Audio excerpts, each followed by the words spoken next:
ప్రభునందు ప్రియులారా, నేటి ఆధునిక దినాల్లో విశ్వాసులందరూ కూడా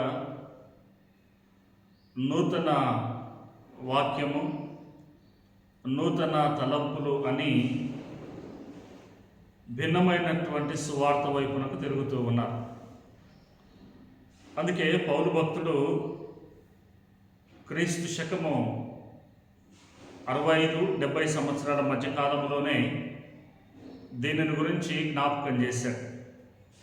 గలతీలకు రాసిన పత్రిక 1వ అధ్యాయము 6వ వచనములో ఇలాగనంటాడు: క్రీస్తు కృపను బట్టి మిమ్మును పిలిచిన వారిని విడిచి భిన్నమైన సువార్త తట్టుకు మీరింత త్వరగా తిరిగిపోవుట చూడగా నాకు ఆశ్చర్యం కలుగుతుంది అంటాడు.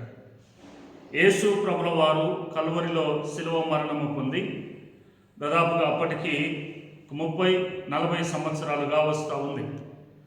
ఆ 40 సంవత్సరాలలోనే యేసు క్రీస్తు యొక్క సువార్తను చెరిపేటువంటి వారు అనేకులు పుట్టారు. ఇప్పటికీ 2000 సంవత్సరాలు గడిచిపోయింది. ఎంతోమంది సువార్థికులు క్రీస్తు సువార్తను నానా విధములుగా కలుపుతూ బోధిస్తూ ఉన్నారు, విశ్వాసులను కలవరపెడుతూ ఉన్నారు. అందుకే బైబిల్ గ్రంథములో యేసు ప్రభుల వారు చూపించినటువంటి అనేక సంగతులు లేదా అనేక కార్యములు నేటి ఆధునిక బోధకులు చేస్తూ ఉన్నారు.